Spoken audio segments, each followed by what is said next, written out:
Tucson, Arizona, January 31st, 2026, 5:32 in the evening. Nancy Guthrie, 84 years old, climbs into an Uber outside her modest home in the Catalina foothills, a quiet, affluent neighborhood carved into the desert hills north of the city. She's headed to dinner at her daughter's house, a normal Friday night. At 9:48 p.m., a family member drops her back home. The garage door opens. She walks inside. That is the last confirmed sighting of Nancy Guthrie. What happened in the hours that followed would grip an entire nation, trigger one of the largest abduction investigations in Arizona history, and raise a question that, as of this moment, remains unanswered. Where is Nancy Guthrie? To most of America, the name Guthrie became synonymous with morning news. Savannah Guthrie, co-anchor of NBC's Today Show, has been a face in millions of living rooms for over a decade. But behind the bright studio lights, there is a family, and at the center of that family, a mother. Nancy Ellen Long was born on January 27, 1942, in Fort Wright, Kentucky. She moved her family to Tucson in the early 1970s and never left. This city was her home for over 5 decades. Her husband Charles died in 1988 at just 49 years old during a mining exploration trip in Mexico. Nancy raised 3 children alone: Savannah, Annie, Cameron. By 2026, Nancy was 84 years old. She had limited mobility. She relied on daily medication to manage heart conditions. She wore a pacemaker. She could not, according to investigators, walk 50 yards unassisted. This was not a woman who wandered off. This was a woman who was taken. On January 31st, 2026, around 5:32 p.m., Nancy takes an Uber to a family dinner. Security camera footage in the neighborhood captures her leaving. At 9:48 p.m., a family member drops her home. The garage door opens. She goes inside. At exactly 1:47 a.m., February 1st, 2026, Nancy's doorbell camera disconnects. Officials later determined the camera was deliberately disabled. At around 2:12 a.m., the camera's motion detection software triggers.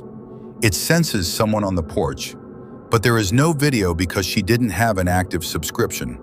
The footage was never saved. At exactly 2:28 a.m., Nancy's pacemaker monitoring app disconnects from her phone. Her heart, or at least the device tracking it, goes silent. Investigators believe she was taken in her sleep, abducted from her own bed. She didn't scream, she didn't call for help, she simply disappeared. Around 11:56 a.m., February 1st, Nancy doesn't show up for her regular virtual church service. A congregation member calls the family. Family arrives at the house at around 12:03 p.m. Something is wrong. They dial 911. When deputies arrive, they find blood on the front porch. Her phone still on the kitchen table, her purse, her keys, her medication. Everything she needed to survive was left behind. On February 10th, the FBI releases what little they have. A man, average build, approximately 5 feet 9 to 5 feet 10 inches tall.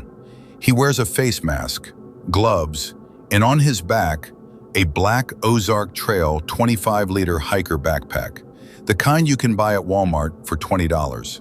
He knew about the camera. He looked directly at it. He came prepared. Then investigators discover something that makes the blood run cold. Sources brief reporters.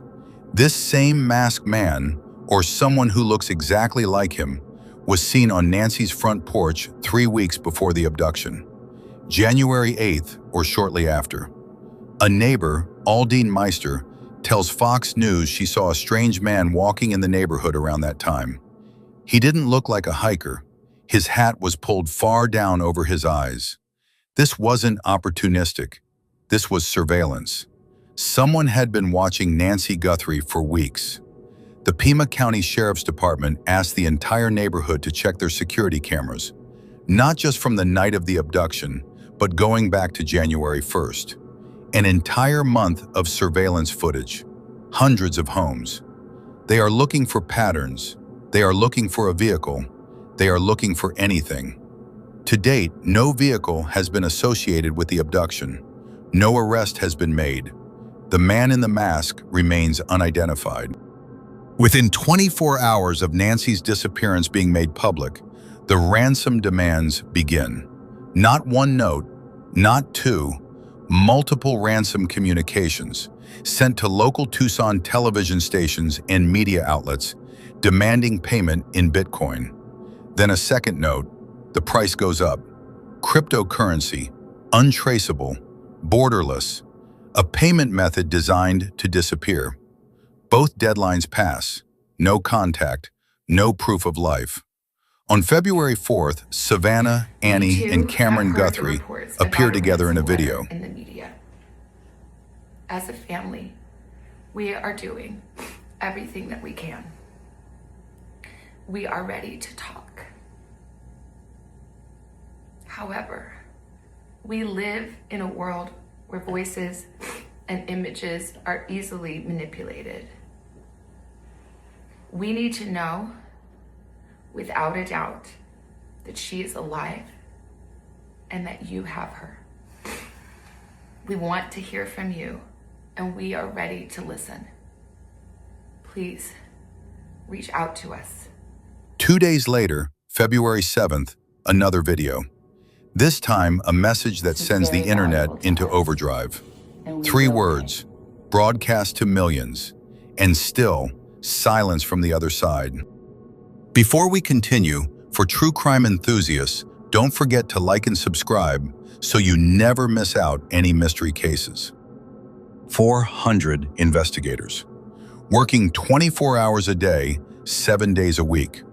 The FBI brings agents from Quantico, digital forensics teams, crisis negotiators, U.S. Customs and Border Protection joins. So does search and rescue. But for all the resources poured in, the leads keep going cold. A glove is found in roadside brush, 2 miles from Nancy's home. It matches the style worn by the suspect on the doorbell camera. DNA is extracted, an unknown male profile.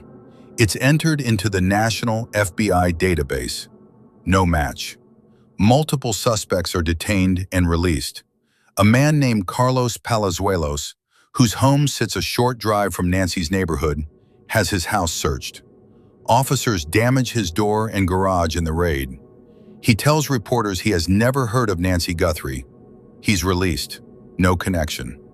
A convicted felon, Luke Daly, 37, and his 77-year-old mother are detained. Their home is searched. They are also released. No link. By late February, investigators are quietly telling reporters the case may need to enter a new phase. Fewer dedicated resources, a smaller long-term task force. The family is briefed. They know the leads are not panning out. But then, a new theory emerges. Law enforcement expert Morgan Wright, speaking to News Nation, lays it out. The tradecraft, he says, the sheer logistics, the planning, the massed surveillance visits weeks in advance, the deliberate camera disconnection, the cryptocurrency demands. This was not a random crime. This was not an opportunistic burglary gone wrong. Someone specifically chose Nancy Guthrie. Someone planned this operation, and someone expected, perhaps, that she would survive. Sheriff Nanos tells NBC News the same week, investigators believe they know the motive, but he won't say what it is. He warns residents to stay vigilant. He does not rule out that more than one person was involved. The family offers $1 million for information. The FBI maintains a $50,000 reward. Tip line, 1-800-CALL-FBI. As of March 24, 2026, day 52, no arrest has been made. Nancy's location is unknown. Savannah Guthrie is one of the most recognizable faces in American television. She suspended coverage of the 2026 Winter Olympics to join her brother and sister in Tucson. She has posted, pleaded, and prayed in public, with a composure that only makes the grief more visible. On March 2nd, she writes on Instagram, We feel the love and prayers from our neighbors, from the Tucson community, and from around the country. Please don't stop praying and hoping with us. Bring her home. Annie Guthrie, with her husband, has been photographed outside their mother's house again and again, standing in the driveway, waiting. Cameron Guthrie, Nancy's son, appeared in a video appeal. "Whoever is out there holding our mother, we want to hear from you." The sheriff was direct about one thing. The Guthrie family, all siblings and spouses, were cleared as suspects on day one. They are victims, plain and simple. There are several working theories in circulation, none confirmed, all worth examining. Theory 1, ransom for hire. The most straightforward read: someone knew Nancy was the mother of a famous television personality. They surveilled her for weeks, executed a calculated abduction, and demanded cryptocurrency ransom. The fact that 2 deadlines passed without resolution suggests either the kidnappers panicked, the negotiation broke down, or something went wrong. Theory 2, cartel or cross-border involvement. Multiple ransom notes included references that suggested cross-border knowledge. The FBI reached out to Mexican federal law enforcement early in the investigation. A Mexican activist group, Madres Buscadoras de Sonora, Mothers Who Search for the Disappeared, announced they were also looking for Guthrie. Tucson sits less than 70 miles from the Mexican border. One report, quickly disputed by officials, suggested the abduction may have been a robbery gone wrong, that the perpetrator didn't initially intend to take her. Pima County officials pushed back hard on this theory. The level of planning involved, the surveillance visits, the camera disconnection, the cryptocurrency demands, doesn't fit an impulsive robbery. Theory 4, she didn't survive. Morgan Wright, the law enforcement expert, voiced what many are quietly thinking. "To me, it's a targeted abduction that went wrong. They were expecting her to survive. She didn't survive." Her fragile health, her reliance on daily medication, her pacemaker. Each passing day without proof of life makes this theory harder to dismiss. The sheriff has not confirmed any of these theories. He has, however, confirmed one thing. He believes the investigators know the motive. They just can't say. Nancy Guthrie was born on January 27, 1942. She survived decades in the Arizona desert.